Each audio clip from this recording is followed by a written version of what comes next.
কথা? না, বেশ কয়েকজনে, যে আমি সৌমিত্রের কাছে দেখলাম, সৌমিত্র বললো যে স্যার 70-80% আমার কাছে মেইল এসেছে, কিন্তু বাকিদের পাচ্ছি না। তাহলে কেউ মিস করে থাকলে আমি কনসিডার করতে বলেছি যে ঠিক আছে, পরেও যদি মেইল করে তাও কনসিডার করতে হবে। এপিআর জন্য করে, অবশ্যই জন্য পাঠায়, এটা খেয়াল করে বলে দিবা।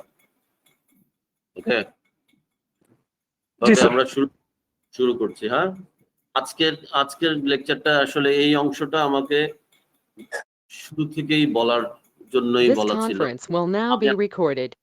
আমি আমার সুবিধার জন্য বা তোমাদের বোঝার জন্য ওটাকে একটু পিছিয়ে এনেছি, কারণ এই অংশগুলো একটু সহজ জিনিস, আমরা জাস্ট কিছু মানে থিওরিটিক্যাল কথা বুঝে নেবো। এখানে বায়োএনার্জেটিক্স এন্ড ওই ইলেকট্রন ট্রান্সপোর্ট চেইন, এইগুলোতে একটু ঝামেলা ছিল, বুঝতে গিয়ে ঝামেলা হয়। দ্যাটস ওয়াই আমি আগে করে নিয়ে এসেছি ওটাকে। এখন দেখো, আজকে হচ্ছে আমাদের ইন্ট্রোডাকশন অফ মেটাবলিজম। অবজেক্টিভস গুলো একটু খেয়াল করো, কি কি দিয়েছে, যে কিছুই না, জাস্ট ডেফিনেশন সম্বন্ধে জানবো। What is metabolism? মেটাবলিজমের কিছু ক্লাসিফিকেশন থাকতে পারে, এই ক্লাসিফিকেশন গুলো কিভাবে ক্লাসিফাই করেছে এটা আমরা জানবো।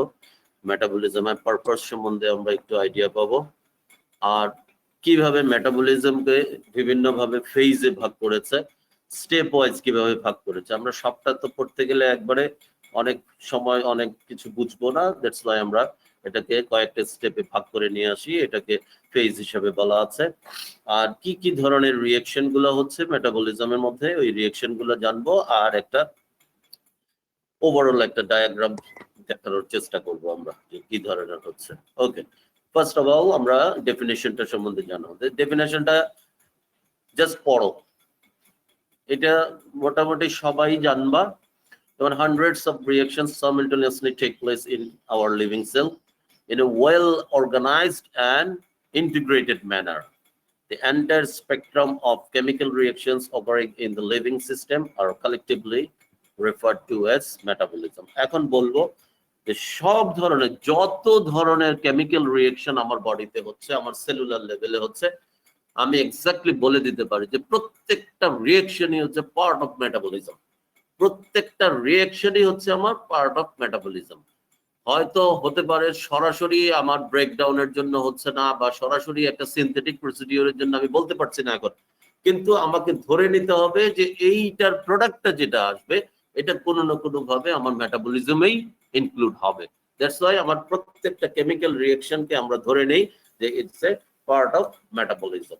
এখন এই কারণেই বলা হয় যে প্রত্যেকটা কেমিক্যাল রিয়েকশন সাইমালটেনিয়াসলি হচ্ছে, যেগুলো organized and integrated manner, এই স্পেকট্রাম অফ কেমিক্যাল রিঅ্যাকশন গুলোকে আমরা কালেক্টিভলি বলতে পারি দিস ইজ কল্ড মেটাবলিজম।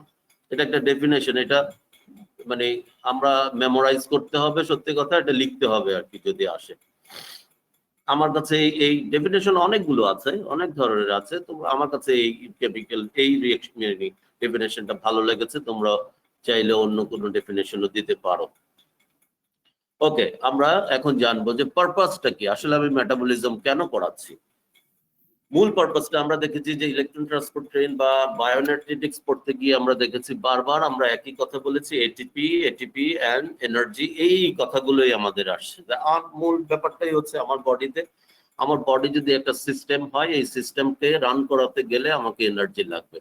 এই এনার্জি আমি কিভাবে পাবো, কোন ওয়েতে আমি এনার্জি পাবো, এবং এই এনার্জিটা কিভাবে আমার বডিতে ইউটিলাইজ হচ্ছে, এই মূল জিনিসটাই হচ্ছে আমার মেটাবলিজমের পারপাস। আমি এনার্জি জেনারেট করব আমার সিস্টেমকে চালানোর জন্য, ওই এনার্জিটাকে ইউটিলাইজ করব, আর এই সিস্টেমকে অপটিমাম লেভেলে থাকার জন্য, ওই সিস্টেমের কিছু অপটিমাম কন্ডিশন এনভায়রনমেন্ট মেনটেন করার জন্য, যেমন এই ধরো যে বডি টেম্পারেচার, আমরা জানি যে বডি টেম্পারেচার কেন মেনটেন হয়।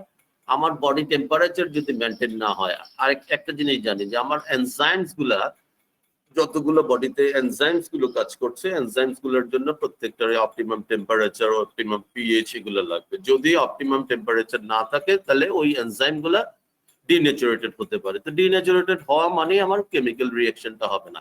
দ্যাটস ওয়াই আমার ওই টেম্পারেচার মেইনটেনেন্সের জন্য কিন্তু আমার মেটাবলিজম লাগছে, মানে এনার্জি প্রোডাকশন লাগছে বা সিনথেসিস লাগছে বা জেনারেশন লাগছে। তাহলে কি হচ্ছে, release energy from ingested food, কি করার জন্য, to do the cellular work, maintenance of body temperature and transportation of small organic compounds into micromolecules. দেখো ম্যাক্রোমলিকিউলস, ম্যাক্রোমলিকিউলস বলতে সেলগুলোকে বুঝাচ্ছি আমরা। ট্রান্সপোর্টেশন, এই যে আমি ব্রেকডাউন করছি, আমি ডাইজেশন অ্যাবজর্পশন এর মাধ্যমে আমি কমপ্লেক্স পার্টিকলস গুলোকে সিম্পল একটা ফর্মে নিয়ে আসছি, বা তাদের মনোমারিক ফর্মে আমি যখন নিয়ে আসি, এই মনোমারিক ফর্ম গুলাই হচ্ছে আমার মেটাবলিক ফুয়েল মেনলি। এই মেটাবলিক ফুয়েল গুলোকে আমার ট্রান্সপোর্টেশন করে বা সার্কুলেশনে সেল টু সেলকে যদি আমি ট্রান্সপোর্ট করতে চাই, তার জন্যও কিন্তু আমার এনার্জি লাগবে। ওই এনার্জি গুলোও কিন্তু এই মেটাবলিজমের থ্রুতেই আমরা গেইন করছি। নেক্সট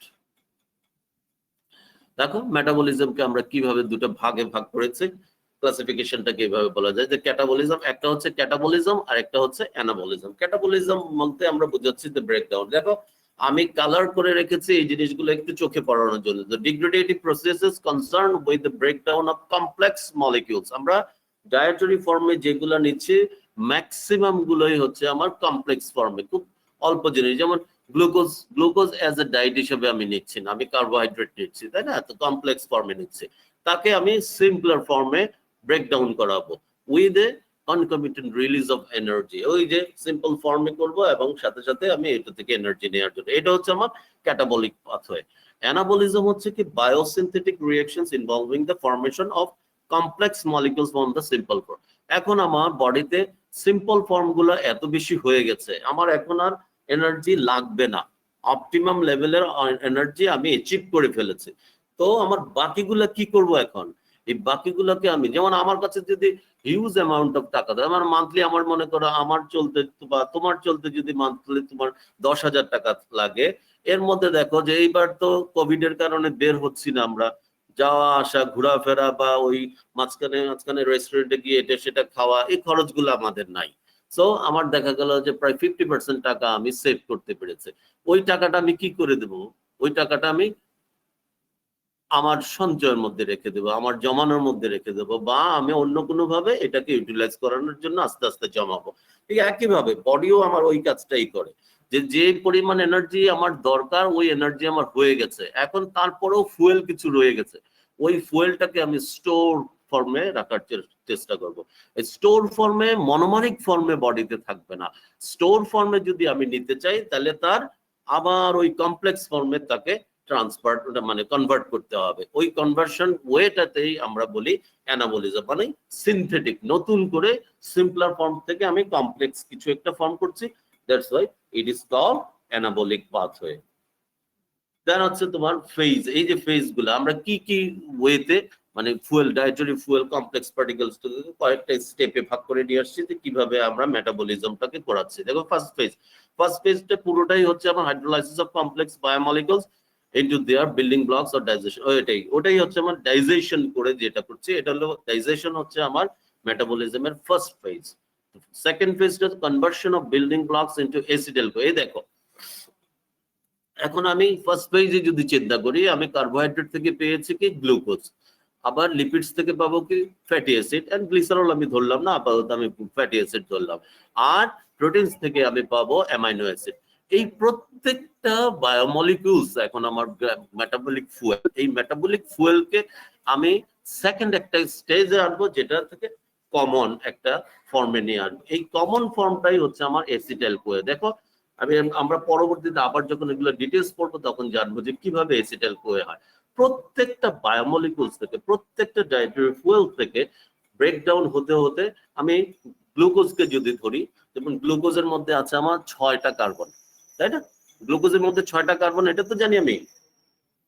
জি স্যার, জি স্যার। 6টা কার্বন আমি কি করব, আমার মেটাবলিজমের উদ্দেশ্যটাই হচ্ছে গ্রাজুয়ালি আমি কার্বন ব্লক মানে বন্ড গুলাকে ব্রেক ডাউন করবো, ভাঙতে ভাঙতে ভাঙতে ভাঙতে আলটিমেটলি আমি কি আনবো, রেসপিরেটরি চেইনে আমরা দেখেছি যে আমরা ওয়াটার প্রডিউস করতে পারছি একটা লেভেলে গিয়ে, আর পাশাপাশি সাইমালটেনিয়াসলি ওইটা হচ্ছে আমার কার্বন ডাইঅক্সাইড এক্সেস, যে কার্বনটা সিঙ্গেল কার্বন যেটা থেকে যাবে, ওই সিঙ্গেল কার্বনটাই আলাদা করে আমার মেটাবলিক ওয়াস্ট প্রোডাক্ট বা মেটাবলিক এন্ড প্রোডাক্ট হিসেবে আমি পাচ্ছি কার্বন ডাইঅক্সাইড। তো so carbon dioxide and water এই ফর্মে। তো কার্বন ডাইঅক্সাইড হিসেবে বের করার আগ পর্যন্ত কার্বন মলিকুলার যে বন্ডগুলো থাকে, এই বন্ডগুলোকে ভাঙতে ভাঙতে ভাঙতে ভাঙতে আমি একটা কমন স্টেজে নিয়ে আসি। এই কমন স্টেজটাই হচ্ছে আমার acetyl Koi. Acetyl Koi itself এ 3 কার্বন কন্টেনিং একটা বায়োমলিকুলস। দেন হচ্ছে আমার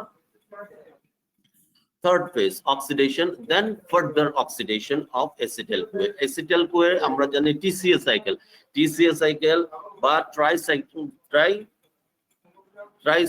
কি যেন বলে এটাকে, TCA cycle ট্রাইকার্বক্সিলিক অ্যাসিড সাইকেল, তাই না? সাইট্রিক অ্যাসিড সাইকেল খেয়াল আছে কি এগুলো? তোমরা ইন্টারমিডিয়েটে ছিল ক্রেবস সাইকেল? জি স্যার। জি মনে স্যার। আছে? হ্যাঁ, tricarboxylic acid cycle or citric acid cycle or Krebs cycle, বিভিন্ন নামে আছে। এগুলা কিন্তু ছোট ছোট এই এমসিকিউ এক্সামে কিন্তু এই ধরনের আসে, নামগুলা ডিফারেন্ট দেয়া থাকে, কোনটা কোনটা কোনটা কি এটা। হ্যাঁ, তাহলে থার্ড ফেজে হচ্ছে আমার টিসিএ সাইকেল। নেক্সট হচ্ছে আমার টাইপস অফ মেটাবলিক, কি কি ধরনের রিঅ্যাকশন গুলো হচ্ছে আমার মেটাবলিজমে। আমরা অক্সিডেশন এন্ড রিডাকশন সম্বন্ধে খুব ভালো করে জেনেছি আগের ক্লাসগুলোতে, যে অক্সিডেটিভ রিঅ্যাকশন হয়, রিডাকটিভ রিঅ্যাকশন হচ্ছে। দেন হচ্ছে আমার কিছু হয় গ্রুপ ট্রান্সফার হতে পারে, যে একটা গ্রুপ ট্রান্সফার হতে পারে। এটা হতে পারে যেমন কোএ, এসিটাইল কোএ। কোএ হচ্ছে একটা কোএনজাইম। কোএনজাইম ফর্মটা পুরোটাই একটা গ্রুপ হিসাবে আমি এসিটাইলের সাথে যদি আমি অ্যাটাচ করাতে পারি কোনোভাবে, তাহলে হয়ে যাবে। এসিটাইলটা ছিল inactive form, and CoA enzyme যখন তার সাথে অ্যাটাচ হবে তখন হবে সে অ্যাক্টিভ ফর্মে। বা অ্যাসাইল গ্রুপ হচ্ছে ফ্যাটি অ্যাসিডের মনোমার, বা ফ্যাটি অ্যাসিডকে আমরা অ্যাসাইল গ্রুপ হিসেবে মানে ট্রিট করি। ফ্যাটি অ্যাসিডের সাথে যদি কোনোভাবে আমি কোএ অ্যাড করাতে পারি, তাহলে ফ্যাটি অ্যাসিডের অ্যাসাইলটা অ্যাসাইল কোএ ফর্ম হবে, এবং অ্যাসাইল কোএটাই হচ্ছে তার অ্যাক্টিভেটেড ফর্ম। তাহলে এখানে আমি ট্রান্সফার কি করলাম, CoA as a group transfer করে দিলাম, একটা মলিকিউলস এর সাথে কোএ অ্যাজ এ গ্রুপ আমি অ্যাড করলাম, এটা ট্রান্সফার করলাম। এই ধরনের রিঅ্যাকশন হতে পারে। Rearrangement and আইসোমারাইজেশন। আইসোমারাইজেশন সম্বন্ধে আমাদের ধারণা আছে, যে এই ধারণাটা আমরা আগেও জেনেছি, তাই না? আইসোমারাইজেশন মানেটা কি? আইসোমার বলতে কি বুঝি জানো আমরা? সেম বলতে পারো কেউ? বলো। স্ট্রাকচার শুধু ভিন্ন, পারমাণবিক সংখ্যা কিন্তু ভিন্ন পারমাণবিক স্ট্রাকচারটা ভর ভিন্ন। স্যার। হ্যাঁ, তার মানে ওই কার্বন নাম্বার সেম থাকবে, অ্যারেঞ্জমেন্টে ডিফারেন্ট থাকবে, তাই না? জি স্যার। এই ধরনের হতে পারে। আইসোমারাইজেশন হচ্ছে এই ধরনের। তাহলে ওইভাবেও কিন্তু আমাদের কোনো কেমিক্যালি এইভাবে কনভার্সনটা হয়, যে একটা ফর্মে ছিল আর একটা ফর্মে আসতে পারে। আর হচ্ছে make and break of carbon and carbon bond. এই যে make and break, make and break মানে হচ্ছে, এক হচ্ছে ব্রেক মানে কি, ব্রেক হচ্ছে আমার ক্যাটাবলিজম, মেক মানে হচ্ছে আমার অ্যানাবলিজম। আমি যদি কমপ্লেক্স ফর্ম থাকে তাকে আমি ব্রেক করব, কার্বন বন্ড গুলাকে ভাঙবো। 6টা আছে, 4টা করব, 3টা করব, 2টা করব, এইভাবে ভাঙতে থাকবো, এই বন্ড গুলাকে ভাঙবো। আর যদি একটা থাকে বা 2টা থাকে বা 3টা থাকে, এগুলাকে আমি আস্তে আস্তে আরো বাড়ায় যদি আমি সিনথেটিক ওয়েতে যেতে পাই বা অ্যানাবলিক পাথওয়েতে যেতে চাই, তাহলে আরো বেশি অ্যাড করব, বন্ড ফর্ম করব, ফর্ম করতে করতে একটা কমপ্লেক্স পার্টিকলস আবার তৈরি করব। তাহলে these reactions are catalyzed by কিসের মাধ্যমে? enzymes, and which are enzyme, এখানে which বলতে enzymes কে বোঝাচ্ছে, which are assisted by coenzyme। প্রত্যেকটা কেমিক্যাল রিঅ্যাকশনে আমার এনজাইমস এর হেল্প হচ্ছে, এবং এই এনজাইম গুলোকে অ্যাসোসিয়েট করার জন্য বা ওদেরকে হেল্প করার জন্য আমার থাকছে কোএনজাইমস। নেক্সট হচ্ছে অক্সিডেশন অফ ফুয়েলস। এই যে আবার কোন কোন ফুয়েলস গুলা কি কিভাবে মানে ব্রেকডাউন হয়ে আসছে। দেখো ইম্পর্টেন্ট মেটাবলিক ফুয়েলস কারা? ফুয়েলস বলতে আমরা বুঝছি যারা সরাসরি মেটাবলিক পাথওয়েতে, বা মনে করো তুমি সেকেন্ড ফেজে যারা ইনভলভ হবে তাদেরকে আমরা ফুয়েল হিসেবে ট্রিট করছি। তাহলে কি হচ্ছে? Glucose from carbohydrate, and fatty acid from lipids, amino acid from protein, এগুলো আমরা সোর্স হিসেবে জেনেছি। আর additionally ketone bodies in starvation. Ketone bodies কারা এটাও আমরা পরে জানবো, হোয়াট দ্য কিটোন বডিজ, বা কিটোন বডিজ এর সোর্স কি, কিটোন বডিজ কিভাবে সিনথেসিস হয়, এগুলো আমাদের পরবর্তীতে মেটাবলিজমের বিভিন্ন লেকচার গুলোতে আমরা জানবো। তো জানলাম আমরা কি ফুয়েলস গুলা কারা, ওই যে মনোমারিক ফর্ম অফ বায়োমলিকিউলস এর মনোমানিক ফর্ম গুলাই হচ্ছে আমার মেটাবলিক ফুয়েল এন্ড এডিশনালি আছে আমার কিটোন বডিজ। দেখো আরেক পরের দিকের অংশটা খেয়াল করতে পারো, all carbons of fatty acid, 2/3 carbons of carbohydrate and half of carbons of amino acid are oxidized to acetyl CoA. দেখো অ্যামাইনো অ্যাসিডের কেন বললাম, কারণ প্রোটিন কিন্তু আমরা as a source of energy হিসাবে ইনজেস্ট করি না। আমরা প্রোটিন ইউজুয়ালি ইনজেস্ট করছি প্রোটিনকে কোনো স্ট্রাকচারাল ফরমেশনের জন্য আমরা প্রোটিন ইউজুয়ালি ইনজেস্ট করি, কিন্তু সাথে সাথে যেগুলা কিছু আছে গ্লুকোজেনিক, যেগুলো ব্রেকডাউন করে acetyl CoA or any intermediates of TCA cycle পাই, ওইগুলা থেকেও আমরা এটিপি পেতে পারি। এই কারণে তার 50% কার্বনস তার এনার্জি ইউটিলাইজ বা এনার্জি প্রোডাকশনে কাজ হয়, আর বাকি 50% বডি ফরমেশন অর স্ট্রাকচারাল ফরমেশনে ইউটিলাইজ হয়। আর আমার ফ্যাটি অ্যাসিড আমরা কিন্তু বডিতে আমরা জানি কি পার মলিকিউলে আমরা এনার্জি কি পাই, ফ্যাটি অ্যাসিড মনে আছে না, লিপিড থেকে ফ্যাট থেকে পাই 9 পয়েন্ট সামথিং, তারপরে কার্বোহাইড্রেট থেকে 4 পয়েন্ট সামথিং, এই ধরনের একটা ক্যালকুলেশন ছিল না, Yes, sir. মনে আছে? হ্যাঁ Yes, sir. হ্যাঁ, কত বলো তো দেখি। Carbohydrate kilocalorie. হ্যাঁ, প্রোটিন থেকে লিপিড থেকে প্রোটিন কিলোক্যালোরি আর লিপিড থেকে 9 কিলোক্যালোরি। হ্যাঁ, তাহলে দেখো যে পার গ্রাম 9 পাবো, 9 কিলো ক্যালোরি যদি আমি পাই পার গ্রামে, তাহলে ম্যাক্সিমাম কার্বন কিন্তু এখানে আমাকে মেটাবলাইজ করাইতে হবে বা ব্রেকডাউন করতে হবে। দ্যাটস ওয়াই আমি লিপিডস থেকে বেশি এনার্জি পাচ্ছি। 2/3 অফ কার্বন কার্বোহাইড্রেটের ব্রেকডাউন হবে এবং half of carbon of amino acid will breakdown or oxidise to acetyl CoA। Acetyl CoA তে কনভার্ট হওয়াটা মানে আমার সেকেন্ড ফেজ কমপ্লিট হয়ে গেল। দেন সে অ্যাসিটাইল CoA থেকে এখন আর পিছনে সহজে ফেরা যাবে না। এখন যেতে অ্যাসিটাইল CoA, কিন্তু অ্যাসিটাইল CoA ফর্মটা হচ্ছে ইররিভার্সিবল একটা ওয়ে। অ্যাসিটাইল CoA থেকে পিছনে যাওয়া যাবে না, এখন সামনে প্রসিড করতে হবে। এই সামনে প্রসিড করা মানে হচ্ছে TCA সাইকেল চলবে। TCA সাইকেলের বাই প্রোডাক্ট হিসাবে আমরা ওই যে NADH FADH এগুলো পাবো। NADH FADH এগুলো আমার রেসপিরেটরি চেইনে যাবে, আর রেসপিরেটরি চেইনের থ্রুতে আমরা এটিপি প্রডিউস করাবো। আর TCA সাইকেলের মাঝখানের যে ইন্টারমিডিয়েটস গুলা কিছু কিছু দেখবা, TCA সাইকেল নিয়ে আমরা পরে তো আলোচনা করব, জাস্ট আমি বলছি কিছু ইন্টারমিডিয়েটস গুলো দিয়ে বিভিন্ন সিনথেটিক পারপাস সলভ করে বডিতে। বিভিন্ন সিনথেটিক ওয়ে গুলা ওই ইন্টারমিডিয়েটস গুলো দিয়ে হবে পরবর্তীতে। নেক্সট, এখন দেখো স্টেজেও ভাগ করা যায়। মেটাবলিজমকে আমরা দুটো স্টেজে ভাগ করেছি। কি ফার্স্ট স্টেজটা, লেফট সাইডে ফার্স্ট স্টেজ এন্ড রাইট সাইডে আমার সেকেন্ড স্টেজ। ফার্স্ট স্টেজটা কি, oxidation of metabolic fuel, production of. This conference will now be recorded. Hello, শুনছো আমার কথা? হ্যালো হ্যালো, জি স্যার। হ্যাঁ বলো তো, এটা কি হয়? কার্বোহাইড্রেটের বা গ্লুকোজের কি যেন একটা, আমরা তো গ্লাইকোলাইসিস বলছি। গ্লুকোজের তোমাদের ইন্টারমিডিয়েটে কি পড়ছো? ওটা কি ছিল মনে আছে? মনে আছে কিছু? স্যার খাদ্যবস্তু অক্সিজেন দ্বারা জারিত হয়। থাক থাক থাক থাক, খাদ্যবস্তু লাগবে না।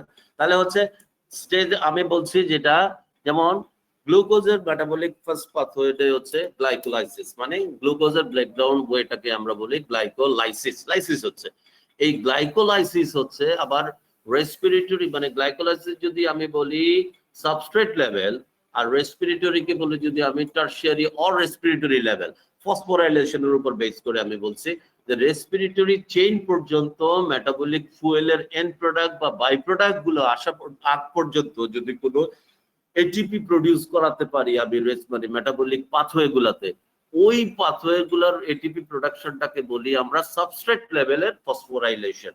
আর TCA সাইকেল বা রেসপিরেটরি চেইন লেভেলে যে এটিপি গুলা হচ্ছে, এগুলা আমার phosphorylation in the level of respiratory chain or TCA cycle level. দুটো ভাগে ভাগ করতে পারি। ফসফোরাইলেশন কোন কোন ভাবে হতে পারে?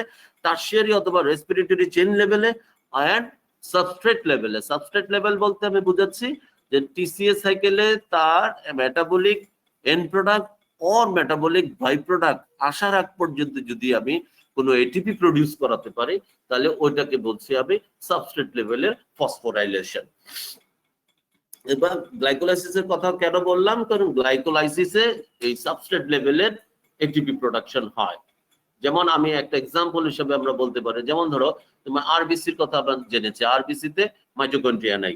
সো আরবিসি মাইটোকন্ড্রিয়া ছাড়া রেসপিরেটরি চেইনও নাই। তার রেসপিরেটরি চেইন না থাকলে আমি জানি যে তার এটিপি প্রডিউস হবে না, কিন্তু তাকে তো মেনটেন করে যেতে হবে, তার সাইজ শেপ এবং স্ট্রাকচার মেনটেন করে যেতে হবে। কিভাবে করে? কারণ সে ওই স্ট্রাকচার এবং সাইজ শেপ মেনটেন করে, আমাদের দরজাটা বন্ধ করে দিতে হবে, সাইজ শেপ এন্ড স্ট্রাকচারটা মেনটেন করছে কিছু এটিপি ইউটিলাইজ করে, কিন্তু ওই এটিপিটা সে প্রডিউস করে তার সাবস্ট্রেট লেভেলের গ্লাইকোলাইসিস করে। আরবিসি হচ্ছে অব্লিগেটরি গ্লুকোজ ইউজার, সে শুধু গ্লুকোজের উপরই বেঁচে থাকে, তার মধ্যে শুধুই গ্লাইকোলাইসিস হবে, বা অন্য কোনো ভাবে গ্লুকোজ যদি ইউটিলাইজ করে সেটা আরেকটা, শুধুই তার মধ্যে গ্লুকোজ ইউটিলাইজেশন হবে, গ্লুকোজের মেটাবলিজম হবে।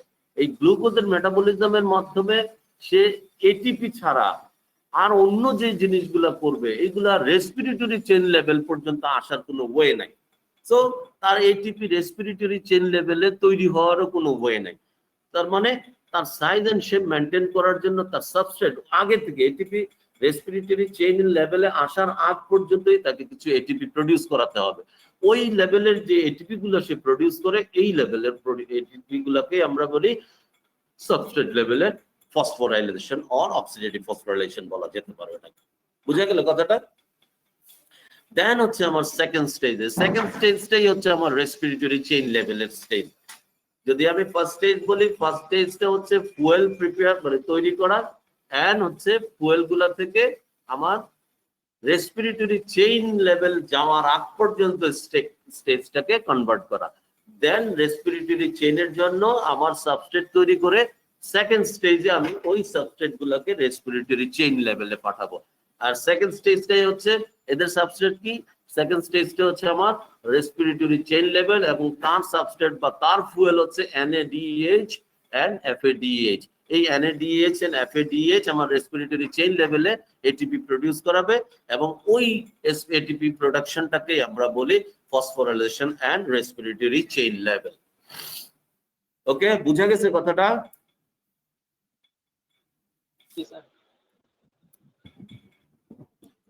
কোনো কথা নাই?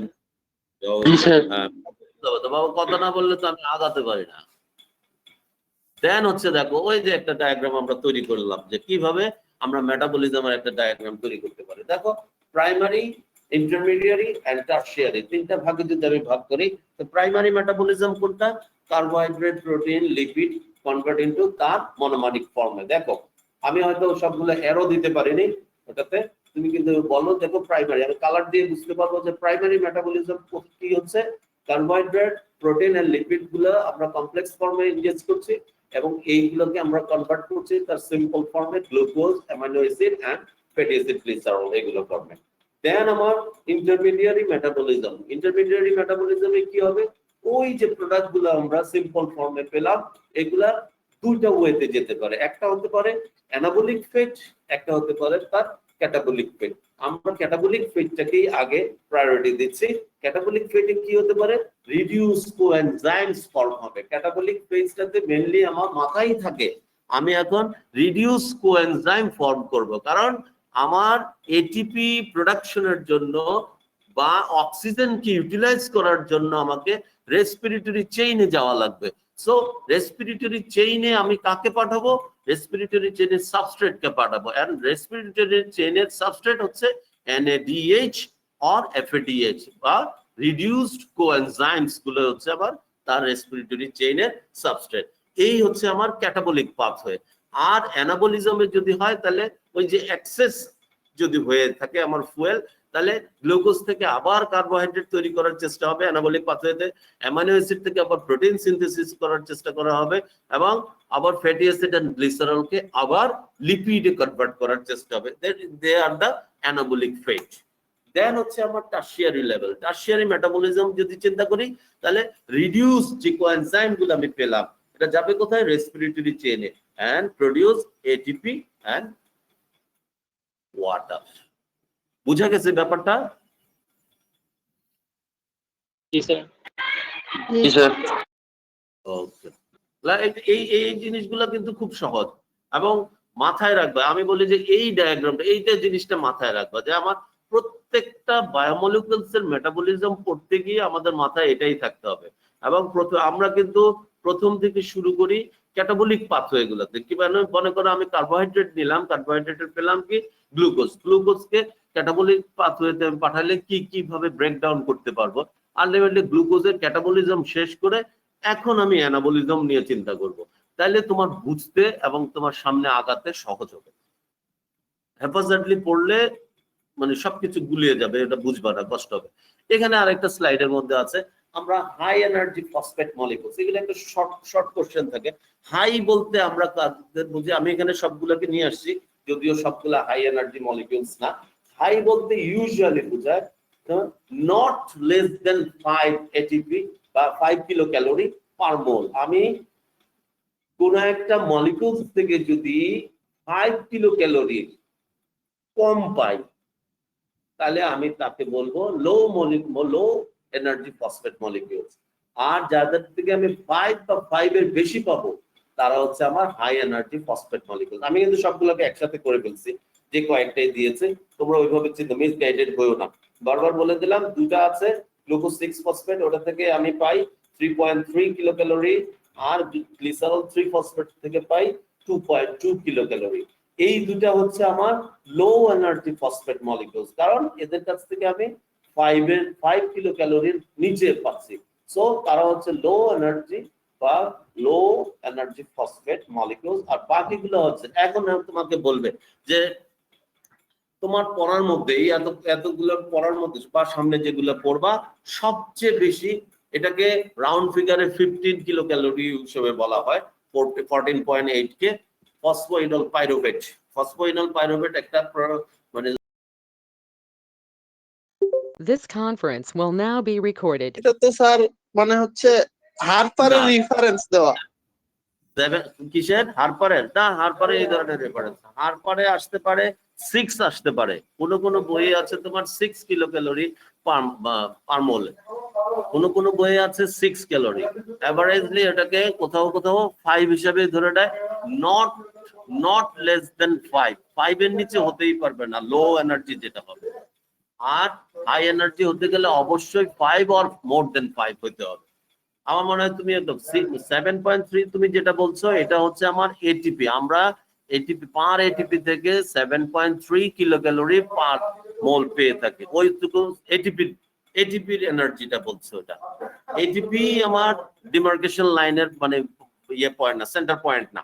এটিপির নিচেও কিন্তু আছে, বা এটিপির উপর থেকেই চিন্তা করতে হবে। এটিপি কিন্তু আমরা সেন্টারে ধরছি না যে high or low energy phosphate molecule হিসেবে আমরা ধরছি যখন। হ্যাঁ, আমার তুমি দেখবা আবার হারপারে এইভাবে থাকবে না। হ্যাঁ, ওকে, আজকে এই এতটুকু শেষ। এখন আমরা পুরো এই আজকে 2 দিনে 3 দিনে কিন্তু আমরা শুধু সেকেন্ড আইটেমটা কিন্তু শেষ বলতে গেলে। হ্যাঁ, সেকেন্ড আইটেমটাই আমরা আলোচনা করেছি। গতকালের ক্লাস থেকে যদি কোনো ধরনের কনফিউশন থেকে থাকে গতকালের ক্লাস থেকে কিছু কথা বলো, যদি পড়ে থাকো তাহলে ওইটা নিয়ে আমরা একটু আলোচনা করতে পারবো। সময় আছে আমার হাতে এখনো 15-20 মিনিট। বা এটা থেকে যদি কিছু থেকে থাকে এটা থেকে আগে বলতে পারো যে স্যার আমি এই জিনিসগুলো বুঝি নাই, বা এটা আবার একটু বলেন। আমার মনে হয় আজকের ক্লাসটা সবচাইতে মেটাবলিজমের সবচাইতে ইজিয়েস্ট লেকচার হবে আজকেরটা, বুঝছো? এটার মধ্যে জাস্ট থিওরিটিক্যালি কিছু কিছু ভাগ করে দেয়া, আর বাকি জিনিসগুলো তুমি সামনে আমরা পড়তে গেলে আরো ক্লিয়ার হবে আর কি। এখানে যেমন স্যার আমার একটা যে This conference will now be recorded. তাহলে ওই বাইকার্বনেটটাই নিউট্রালাইজ করবে আমার স্টমাকের অ্যাসিডিক টাইমটাকে গ্রাজুয়ালি, এবং স্টমাক মোটিলিটিটাকে এমটিংটাকে স্লো করছে, সাথে সাথে গলব্লাডার কন্ট্রাকশন বাড়ায়। গলব্লাডার কন্ট্রাকশন বাড়াইলে ওই গলব্লাডারের এবং কমন বাইল ডাক্টের যে প্রোডাক্টগুলো ইন্টেস্টাইনে ড্রেন করবে, আর স্টমাকের কন্টেন্টসটা আস্তে আস্তে আসবে আর এটা নিউট্রালাইজ করবে। ওই জিনিসটা ক্লিয়ার করেছি। নেক্সট।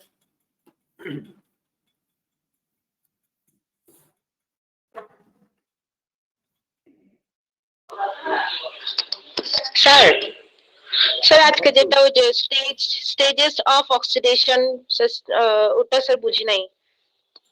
কবের স্যার, আজকে আজকে কোনটা জি বলুন স্যার। আবার দেখি আমি দেখি তো স্টেজেস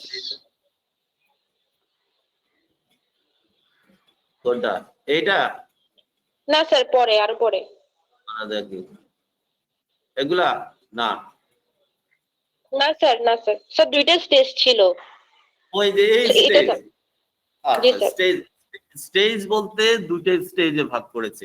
ঠিক একইভাবে তুমি ফেজ গুলোকেও যদি চিন্তা করো, ফেজ এন্ড স্টেজ, এগুলোতে আমি যদিও এই জিনিসগুলোকে অযথা কমপ্লিকেটেড করে দিই, স্টেজ ফেজ এগুলা ভাগ করতে চাই না, তারপরেও যেহেতু আমাদের কারিকুলামে আছে সো আমাদেরকে কিছু বলতে হবে। যেমন ফার্স্ট স্টেজে কি হয়, oxidation of metabolic fuels, oxidation হবে, দেন প্রোডাকশন অফ রিডিউসড কোএনজাইম। তার মানে কি, অক্সিডেশন বলতে প্রথম অক্সিডেশন আমি ডাইজেশন এন্ড অ্যাবজর্পশন এই লেভেল থেকে আমি সিম্পল ফর্মে পেলাম, অ্যাবজর্পশনের মাধ্যমে সিম্পল ফর্মে আসলো, দেন আমার সেলে ঢুকলো এবং এই সেলে গিয়ে একটা মেটাবলিক পাথওয়েতে গিয়ে কমন একটা প্রোডাক্ট আসে আমার এসিটাইল কোয়ে। তিনটা থেকে বায়োমলিকুলস তিনটা থেকেই আমার এসিটাইল কোয়ে আসবে। এই এসিটাইল কোয়ে টিসিএ সাইকেলের থ্রুতে গিয়ে NADH এন্ড FADH এটা প্রোডিউস করবে। সাথে তার এসিটাইল, আমরা তো সাইট্রিক অ্যাসিড সাইকেল এটা সাইকেল রান করতেই থাকবে, আর বাই প্রোডাক্ট হিসাবে এই রিডিউস কোএনজাইম গুলো আসবে। এটা হলো ফার্স্ট স্টেজে ধরে নেওয়া হয়। এন্ড এই ফার্স্ট স্টেজে এইগুলো প্রোডিউস করতে গিয়ে টিসিএ সাইকেলে এইগুলো প্রোডিউস করতে গিয়ে টিসিএ সাইকেলেও কিন্তু একটা জিটিপি ফর্মে একটা এটিপি পাই আমরা, জিটিপি ফর্মে। এটা এটিপি এন্ড জিটিপি, এটা পরবর্তীকালে আবার বুঝবা। জিটিপি ফর্মে আমরা একটা এটিপি পাই, কিন্তু আমি যেটা বললাম যে সাবস্ট্রেট লেভেলে ওই যে গ্লাইকোলাইসিসের কথা বলেছিলাম, তো গ্লাইকোলাইসিসে গ্লুকোজ ব্রেকডাউন হয়ে পাইরুভেট থেকে এসিটাইল কোয়ে আসে, গ্লুকোজ ব্রেকডাউন হয়ে পাইরুভেট থেকে এসিটাইল কোয়ে আসবে। এই যে গ্লুকোজ ব্রেকডাউন হয় 6 কার্বন কন্টেনিং গ্লুকোজ ব্রেকডাউন হয়ে 3 carbon containing pyruvate and lactate আসে। এর মধ্যে যে ব্রেকডাউন হতে গিয়ে কার্বন যে বন্ডগুলা ব্রেকডাউন করলাম, এর মধ্যে আমরা এই যে বন্ড এনার্জি ব্রেকডাউন এনার্জিটাকে এটি